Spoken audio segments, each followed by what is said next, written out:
Então, bom dia a todos. Vamos dar início à gravação da nossa aula de desenho mecânico, hoje, dia 7 de junho, quarta-feira, correção da prova de recuperação de AB2, né? Turma do horário AB manhã. Então, nossa aula passada, na segunda-feira, nós fizemos a prova de recuperação referente ao assunto da nosso assunto da AB2. Só desconectar um som aqui que ficou. Pronto. E vamos rever os passos a passos. A prova já está disponível e corrigida para os alunos que realizaram ela aqui na abazinha dentro da nossa disciplina, né? Então, a nossa disciplina de hoje, no horário de segunda-feira, que a gente está concentrando tudo na segunda-feira, avaliações. Quando eu clico aqui, ele vai abrir a prova que a gente fez. Eram 8 questões bem diretas, bem simples, bastava um pouco de raciocínio. Vamos lá. Primeiro delas, na engenharia comum a necessidade de unir peças, como um todo, realizar montagens, entretanto, em mecânica as peças a serem unidas exigem elementos próprios e específicos, conforme o trabalho no qual elas são submetidas, né? Esses componentes de união são denominados de fixação, elementos de fixação. A união de peças é feita por elementos de fixação que podem ser classificados como móveis e permanentes, né? São os dois tipos, né? Duas classificações que a gente estudou. Logo, descreva com suas palavras, de forma clara, né? E objetiva, o que classifica o elemento de ligação como móvel ou como permanente. Apresente um exemplo para cada tipo de fixação. Primeiramente, pessoal, o que é um elemento de ligação móvel? Móvel são os elementos de ligações que permitem serem montados e desmontados, sem que haja qualquer dano, tanto a peça que está sendo ligada, quanto os outros elementos de ligação, ou seja, eles podem ser reutilizados, né? Um exemplo, a porca, arroela e parafuso. A montagem simples, que a gente monta e desmonta sem apresentar danos. E o que seria uma ligação permanente? Ligação permanente é aquela que, para que ocorrer a desunião, né, o elemento de ligação sofre um dano no qual ele não pode ser reutilizado. Rebite, junta de solda, né, o cordão de solda, tem outros, tem alguns pinos, a cupilha, mas não deixa no rebite ou na solda mesmo, são os exemplos que a gente usou mais diretos. Ou seja, ele pode ser desmontado. Na verdade, para ele ser desmontado, ele sofre um dano, né? Ele tem que ser cortado, ou seja, inutilizado, não pode ser reaproveitado. Tá? Então, essa era a respostazinha aí da primeira questão. Assunto debatido diversas vezes. Responda corretamente o nome técnico, né, de cada elemento apresentado, né, na proposta. Então, tinha uma imagem um pouquinho maior aqui, eu vou abrir ela aqui assim, dessa forma. E aí a gente tinha aqui 20 elementos, né, todos eles descritos nas nossas aulas. Primeiro deles, a arruela de pressão, a arruela, não é a arruela, é a arruela. Arruela de pressão, arruelas com orelha ou abas travante, né, com trava, arruela com aba, arruela com trava, arruela serrilhada. Deixa eu colocar o ponteirozinho que acho que vai ajudar aqui a gente a visualizar. Então aqui, ó, arruela serrilhada, né? Arruela lisa, arruela dentada e uma arruela ondulada, né? Viemos para cá, porca cega, né? Porca sextavada, porca castelo, porca borboleta, porca quadrada, porca sextavada baixa, porca fendida ou acionada por fenda, né? Porca cilíndrica acionada por fenda, pode ser mais detalhado. Esse item aqui que eu achei que muita gente não ia ter problema, muitos não conseguiram responder. Isso aqui é um pino elástico, né? Rebite de repuxo, rebite pop, rebite. parafuso prisioneiro. Isso aqui não é um parafuso, pessoal, isso aqui é um rebite. Parafuso, eu teria que ter rosca e teria que ter o acionamento dele aqui na fenda, uma fenda cruzada. Nessa característica, ele é um rebite, né? Não é arrebite, é rebite. Parafuso de pressão, cupilha e parafuso cônico. Então, eram 20 itens descritos. Muitos deles estão no nosso dia a dia. Todos eles, na verdade, estão no nosso dia a dia, mas poucos são perceptíveis. Tá? Então, esses seriam os itens. Terceira questão. Descreva com suas palavras, usando o linguajar técnico. Nós, como engenheiros, precisamos começar de forma técnica. Qual situação deve ser usada uma arruela de pressão? Apresente uma situação e exemplo. O exemplo faz parte da nota. Quando se usa uma arruela de pressão? Quando você tem alguma montagem móvel, ou seja, feita por arruela e parafuso, né? Porta e parafuso, em que existe alguma variação de espessura, pode ser por uma dilatação térmica, pode ser por vibração, e a arruela tem a função de evitar com que o conjunto se solte, afrouxe, né? Então, essa seria a explicação técnica de aplicação de uma arruela de pressão. Um exemplo, qualquer equipamento que vibra, qualquer equipamento que sofra dilatação térmica. O maior exemplo que a gente pode usar seria o motor do carro, que muitos de vocês usaram nas primeiras provas, né? De aplicação de arruelas, porque ele trabalha tanto com vibração quanto com dilatação térmica. Então, as arruelas têm uma arruela de pressão em conjunto na montagem, aonde qualquer variação ela está sempre exercendo uma força ali, evitando com que o elemento de ligação se solte. Ok? Quarta questão. Trazemos aqui, né, ó, o perfil de um parafuso. Os parafusos se diferenciam pelo seu perfil, pelo sistema padronizado dos elementos de composição. Logo, responda corretamente o nome das partes padronizadas que compõem o parafuso. Essa primeira parte, pessoal, é a cabeça do parafuso, né? Onde está o elemento de acionamento do meio. Então, a primeira parte é a cabeça do parafuso. Segunda parte é a haste. Alguns parafusos podem ter haste, outros não, né? Isso aqui seria a haste do parafuso. E a terceira parte do parafuso seria a rosca. Todos eles têm rosca, né? Então, cabeça, haste e rosca. São as três partes componentes, técnicas componentes de um parafuso. Quinta questão. Olha aí. Priscila comentou agora aí que encontrou dificuldades de leitura nessa questão. Assim, vamos lá. A gente tem que ficar atento aonde ela está apontando, né? Ó. Então, a gente tinha duas imagens, uma frontal e uma em corte, né? Do elemento. Então, aqui, quando a gente olha, a gente vê esse elemento cruzado aqui, ó. Aqui a gente vê internamente ele em corte, como todos os outros estão em cortes, dentro do furo, né? E a gente faz a associação. Esse elemento 1 seria uma cupilha, né? Ele que faz o chamado. Não seria a arruela, porque aqui ele não aponta para a arruela e também na vista em corte ele não aponta para a arruela. Se fosse para apontar para a arruela, ele teria que apontar aqui para essa lateral. Tá? Segundo elemento, você pode olhar nas duas vistas, uma porca borboleta, né? Terceiro elemento, dentro da montagem, um parafuso sextavado, um parafuso. Quarto elemento, um rebite. Não é arrebite, é rebite. Né? E o quinto elemento é um pino elástico. Né? Vamos colocar o pino vazado, mas na verdade é um pino elástico.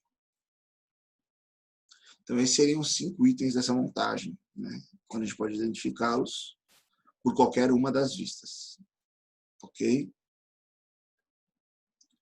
Sexta questão. Os mancais são elementos de máquinas usados como apoio para eixos e eixo-árvore, né? Por meio de partes destinadas a essa função de apoio. Sua classificação se dá pela composição e geometria, né, do local onde o eixo se apoia. Tal característica classificam em 2 modelos. Com suas palavras, esses 2 modelos classificados dos mancais, né, apresente essas 2 partes do mancais e explique a forma clara e objetiva como elas recebem essa classificação. Primeiramente, os mancais classificam de duas formas: mancais de deslizamento e mancais de rolamento. Mancais de deslizamento são regiões de contato onde o eixo se apoia e desliza por meio do contato de superfícies. Pode existir, é recomendada a utilização de sistemas de lubrificação, que pode ser feita pelo óleo ou pelo próprio desgaste do material. Então, o mancal de deslizamento é aquele mancal onde existe o apoio de um eixo sobre uma superfície, tá? E ele está corretamente apoiado e desliza sobre o mesmo. Quando a gente tem o mancal de rolamento, existem elementos rolantes, as esferas, os rolos, que variam suas formas geométricas a fim de permitir que o elemento se apoie, distribua energia e exerça uma rolagem, sem que haja algum tipo de arraste, ou seja, existe um elemento responsável pelo rolamento, né, do eixo, ou seja, que é o rolamento, as esferas, os rolos. Então, as duas classificações seriam essas: mancais de deslizamento e mancais de rolamento. Ok? Pronto. Sétima questão. Giovagem, falando de rolamentos, né? Ó. Giovagem é um dos defeitos ocasionados pelos rolamentos? É sim. Quais deles? Pessoal, é logo o primeiro aqui, ó. Partículas estranhas que ficam prensadas pelo rolete ou esferas nas pistas. Giovagem é quando você tem algum elemento externo que entra dentro do seu rolamento e fica ali na pista de rolagem, conforme a esfera passa e pressiona ele contra a pista e a esfera, ele faz alguma marcação, um entalhe, alguma ranhura, ou fica até mesmo ali preso, né, aderido à superfície, que vai desgastando o rolamento, trazendo o quê? Algum tipo de atrito, algum tipo de perda de geometria da região, e assim proporcionando uma falha no rolamento chamada de giovagem. Tá? Quando a gente fala dos demais erros, tinha até anotado aqui para comentar com vocês, temos aqui: ocorre uma aplicação de uma pré-carga sem giro no rolamento. Esse aqui é qual? Sulcamento não, efetivamento.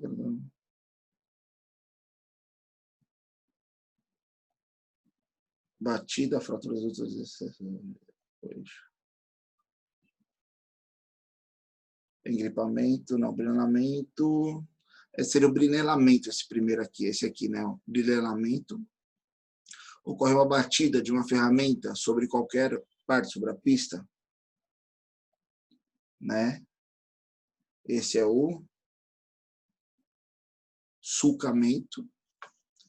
Lubrificação em excesso ou espessa, né? Ele está junto com o engripamento, que também ocorre pelo aperto excessivo aqui, né? Ó, sobre o eixo. Ocorre uma deficiência de lubrificação na peça. Aí vem a fadiga, né? Giro falso. Ou desgaste também, né? Pode ser classificado como esse. Mas o que a gente pede aqui é giovagem, seria essa partícula estranha, né? Que pode entrar dentro do rolamento. Para evitar isso, nós temos os rolamentos vedados e os blindados. Ok? Oitava questão. Falava aqui das partes componentes de uma corrente, né? Transição por corrente. Então, primeiro é o pino, segundo é a bucha, quarto é o rolo, terceiro é a placa interna e o quinto é a placa externa. Então, são esses componentes. A partir dessas associações, existiam aqui 5 afirmações, ou nenhuma delas estariam corretas. O correto, pessoal, seria essa aqui, ó. Placa externa, elas suportam, né, cargas do conjunto exigidas alta resistência, tração e fadiga. Tá? Por que as demais estão erradas? Ou o elemento, o número está associado ao nome errado, por exemplo, o 4 não é o pino, o 2 ele é a bucha, mas não é essa a definição dele, a definição dessa aqui é a definição do pino, que é o número 1. Tá? O que estaria correto aqui seria o número 5. A placa externa suportam toda a carga do conjunto, sim, né, a carga de tração, exigida alta resistência à tração, a corrente trabalha por tração, e fadiga, né? Por que fadiga? Além dela ficar movimentando, tem a parte tensa da correia e a parte frouxa, né, da corrente. Então ela fica tensa, afrouxa, e quando está assim, tensa, afrouxa. Então, ela tem um trabalho de fadiga sobre ela, né? Que ela fica exercendo, recebendo e retirando essa força constantemente. Ok? E essa era a resolução das nossas 8 questões da prova de recuperação. Uma prova, no meu ver, extremamente simples, nada diferente do que foi discutido em sala de aula. Tranquilo? Alguém tem algum comentário, alguma sugestão, alguma dúvida específica?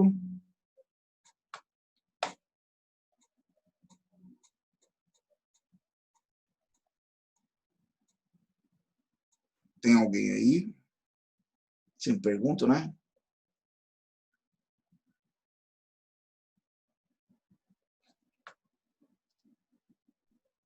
Bom dia.